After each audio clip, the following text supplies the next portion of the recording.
Great. Hello everyone. Good evening. At least it's evening when I'm recording the video. So guys, I just today, अभी थोड़े time पहले I had a one-to-one session with a student and she had a problem that sir मेरा score है ना 110 पे stuck है and I don't know how to go ahead. And 110 के आगे मैं कितना भी मेहनत करूं, मैं रोज इतना पढ़ रही हूँ, मैं रोज ये कर रही हूँ, मैं रोज भी कर रही हूँ, जैसा टाइम टेबल दिया वैसा फॉलो कर रही हूँ एंड बट कुछ चेंज नहीं हो रहा है, my scores aren't improving. And this is a question that I know many students face because मुझे खुद को ये क्वेश्चन बहुत बार आता था that my mock scores are stuck. How do I get over it? So watch the entire video to understand what to do about it. Chal. So guys, your mock score stuck. Here is what to do. Before I start, I would just like to quote something that actually, as a jhoot moot nahi, but actually, Einstein has said this. Insanity is doing the same thing over and over and expecting different results. तुम पागल हो अगर तुम same चीज रोज रोज रोज कर रहे हो and still you are expecting that result कुछ अलग मिलेगा. तुम्हारा टाइम टेबल सेम रह रहा है, तुम पढ़ाई सेम तरीके से कर रहे हो, तुम कोई चीज बदल नहीं रहे, तुम सेम मार्क्स ले रहे हो, तुम सेम टीचर के पास पढ़ रहे हो एंड वो टीचर तुम्हें कोई नई चीज नहीं बता रहा. He is just telling you जो वो बाकी के 500 स्टूडेंट्स को बताता है. If that is the case and you expect that तुम्हारा स्कोर चेंज होगा, then you are insane. Maybe you are an idiot. That does not work. Guys, you have to keep changing what you are doing.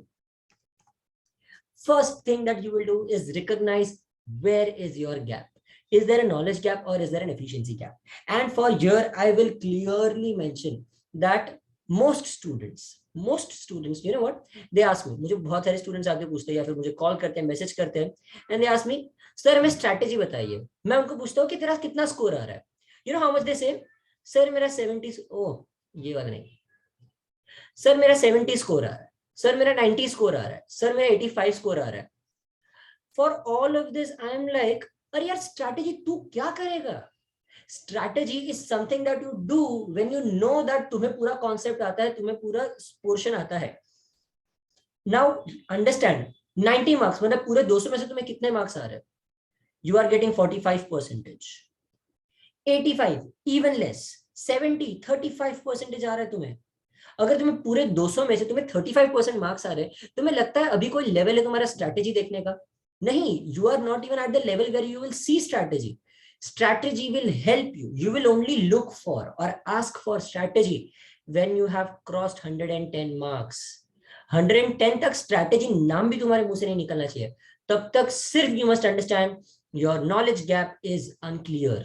इसका मतलब अब तक कोई topic है जो तुमने बराबर किया नहीं है. अब तक ऐसे टॉपिक्स है जो तुम 200 में से 110 मार्क्स भी नहीं ला पा रहे हो. If that is the case तो यू मस्ट अंडरस्टैंड कौन से जो टॉपिक्स तुम देखो, जो टॉपिक देखो वो टॉपिक तुम्हें सॉल्व करने आना चाहिए. एटलीस्ट तुम्हें पता चलना चाहिए दैट ये टॉपिक मुझसे सॉल्व होगा. टाइम लगेगा बट सॉल्व हो जाएगा. There should be not even a single question in the entire CET जो तुम्हें सॉल्व करने नहीं आता. That is what a knowledge gap means. How do you know your knowledge gap is complete? अगर मैं तुम्हें पूरा टाइम दे दूं, समझो अगर तुम्हें 4.5 घंटे दे दिए 2.5 घंटे के बदले, तुम 200 का 200 मार्क्स मार के आओगे. If you can score a 200 out of 200 in 4.5 hours, that means your knowledge gap is clear. And अगर तुम 200 मार्क्स ला सकते हो 4.5 घंटे में, तो तुम एटलीस्ट उसके आधे मार्क्स तो ला ही सकते हो 2.5 घंटे में, आधे से ज्यादा. So 110 जब तक नहीं आ रहा तो don't look at strategy. Efficiency gap is for the people who are scoring 100 plus marks. तुम्हारा 100 प्लस आ रहा है. नाउ देखो guys, difficulty of scoring marks, ये आ गया 50, ये आ गया 70, ये आ गया 80, ये आ गया 100 एंड ये आ गया 120. Now understand, this is the scale. 50 से 80 100 जाना ज्यादा टफ नहीं है, बट जैसे ही 100 क्रॉस हुआ, दिस बिकम्स लाइक दिस. 120 150 पहुंचना बहुत टफ है. यू मस्ट अंडरस्टैंड, यहां पे आता है तुम्हारा स्ट्रैटेजी काम. यहां तक सिर्फ तुम्हारा नॉलेज गैप है. तुम्हें पता होना चाहिए ये क्वेश्चन कैसे सॉल्व करना है, पता होना चाहिए ये क्वेश्चन फास्ट कैसे सॉल्व करना है. फास्ट करने के चक्कर में रॉन्ग मत करना, बट हमेशा याद रखना फास्ट करना जरूरी है. You must know how to solve it fast. अगर तुम 100 मार्क्स तक पहुंच के बाद में तुम्हें लग रहा है अच्छा मैं जो सॉल्व कर रहा हूं मेरा एक्यूरेसी बहुत अच्छा, मुझे सब आता है सॉल्व करने के लिए, but I am putting in too much time, that is where your efficiency gap lies. You know everything but तुम वो 2.5 घंटे में नहीं कर सकते. अगर वही मैं तुम्हें टाइम दे दूं पूरा, तो तुम पूरा 150 200 मार्क्स लेके आओगे, बट तुम्हें वो 2.5 घंटे में करने नहीं जम रहा. That is when there is not efficiency gap. You will face an efficiency gap after the score of 100. So first look कि तुम कौन से लेवल पे हो. 5th स्टैंडर्ड में होके 12th स्टैंडर्ड की फिजिक्स की बुक्स नहीं पढ़ते, ओके, एंड 12th स्टैंडर्ड में होके तुम इंग्लिश बाल भारती नहीं पढ़ोगे. So that is why you must know that तुम कौन से लेवल पे हो, where do you stand and where is your gap lying. Are you solving CET or CAT? Now guys understand CET CAT में क्या फर्क है. CAT में well अभी की तो कोरोना था, but I'll still hold on to what CAT previously was. I personally believe that it might go to previously what it was. CAT पहले था 300 मार्क्स का, मतलब कितने क्वेश्चंस थे उसमें, 100 क्वेश्चंस थे. टाइम कितना मिलता था, मिलता था 3 घंटा सॉल्व करने के लिए. 180 मिनट्स पर क्वेश्चन, 1.8 मिनट्स. एंड कैट में तुम्हें कितना स्कोर लाना था, you had to score 50% marks, you had to score 150 marks. मतलब अगर सीईटी से कंपेयर करें तो तुम्हें लाना था 100 marks and you will be one of the toppers. In CET on the other hand तुम्हें अगर 150 मार्क्स लाना है, that is you have to bring 75% marks, but you get per question 45 seconds. Now understand where this is where the difference lies. तुम cat में ना जो करोगे वो सब सही करोगे. You will never solve anything wrong in CAT. But in CET, don't be afraid to solve things wrong. CET में negative marking नहीं है. But you know what will you be afraid of? And also CAT में तुम ये देखो, my logic behind CAT being even easier is that 1.8 minutes 100 questions के लिए मिलते हैं, but तुम्हें तो 50% मार्क्स ही लाना है ना. तो you have in fact to get a 99 percentile you have 3.6 minutes per question. 3.6 minute है तुम्हारे पास हर एक क्वेश्चन सॉल्व करने के लिए. That is huge. यहाँ पे तुम्हारे पास इतना नहीं, यहाँ पे तुम्हारे पास 1 मिनट भी नहीं है एक क्वेश्चन सॉल्व करने के लिए. अंडरस्टैंड दैट तुम्हारा अप्रोच कैट वाला यहाँ नहीं चलेगा. बहुत सारे कैट वाले लोग आते हैं, कैट में सर ये किया, कैट में गलत किया, कैट का प्रिपरेशन मेरा हो चुका है एंड स्नैप एंड मैट दिया. नहीं, वो सब अलग है. सीईटी सबसे अलग है. सीईटी में तुम ये सारे लॉजिक नहीं लगा सकते. सीईटी में speed is god, is God.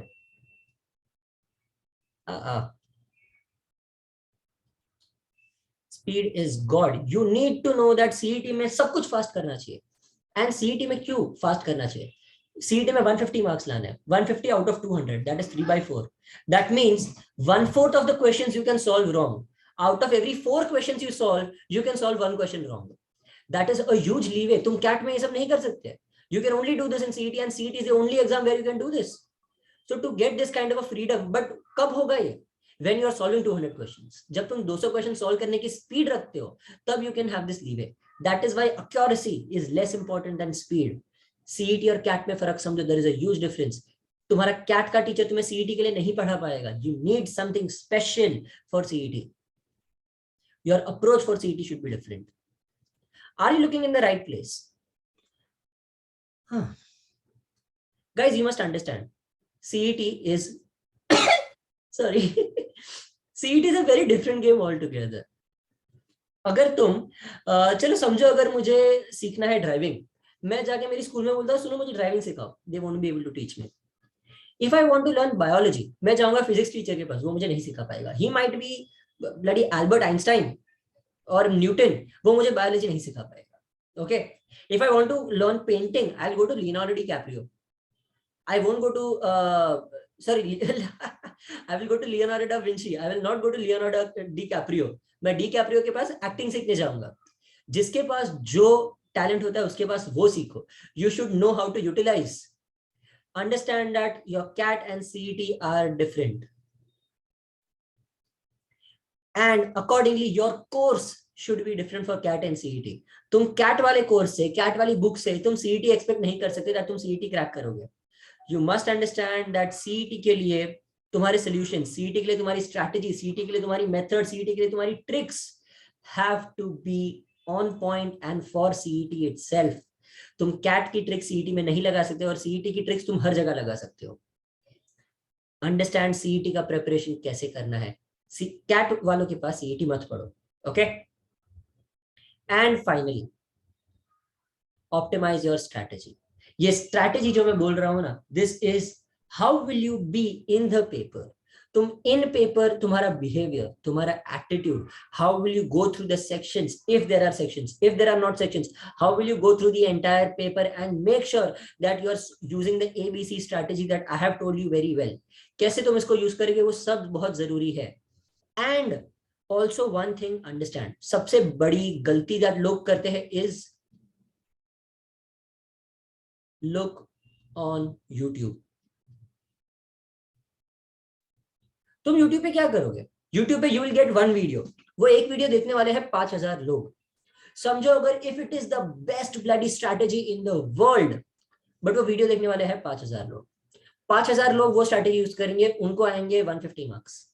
But you know what, आगे कौन बढ़ेगा? 5,000 स्टूडेंट्स को जेबी में एडमिशन नहीं मिलेगा। जेबी में सीट्स कितनी है? 150। The 150 people that will get admission will be the people जिन्होंने वो वीडियो नहीं देखी। They'll be the people जिन्होंने एक पर्सनलाइज्ड अप्रोच बनाया, एक पर्सनलाइज्ड स्ट्रैटेजी बनाई, जो अपनी खुद की स्ट्रैटेजी पर्सनलाइज ऑप्टिमाइज करते हैं। These are the people who get into JB. Generic लोग JB IMS नहीं जाते। You need to be special, you need to be smart to get into JB IMS. That is where I will help you out. I will give you a strategy based on your approach. तुम्हारी strengths, तुम्हारी weaknesses, everything that you require will be done in a one-to-one session with you. I will personally make sure that मैं तुम्हें personally एक strategy देता हूँ that तुम्हारे लिए तुम ये follow करो। बाद में आगे अगर अटक गए ना, तब मैं आऊंगा। Again you are stuck, take a one-to-one session with me. In that one-to-one session, I will again optimize your strategy. मैं तुम्हारे हिसाब से एक strategy दूंगा, and it will not be something that is done for everybody else. तुम्हारी strategy होगी। That is what you should know. And वैसे ही तुम्हारा growth होगा। Otherwise what will happen? तुम 50 लोगों की strategy follow करो, जो strategy 5,000 लोग follow करते हैं, वो वाली strategy follow करो, you will score just as much as 5,000 people. There will be no difference between you and those 5,000 people. That is the kind of difference that I bring in. So yeah, just saying, we have a new live batch, and apart from that, there is also another big announcement that I just made yesterday. I'm taking a live session in Pune. Live session as in I'm going to be offline for the first time in Pune, and you can register for it. The registration link is in the bio. It is going to be on this Sunday, that is 24th of April. 24th April को live session है. It's at 11 o'clock in the morning. I'll be in Pune FC Road. Okay, so you'll get all the details in the link. Just register for it. It's a registration only event. उसके बिना entry नहीं मिलेगी. So yeah, you can join the new live batch that we have and have a direct one-to-one conversation with me. Bye guys. I hope you really like the video. Chalo.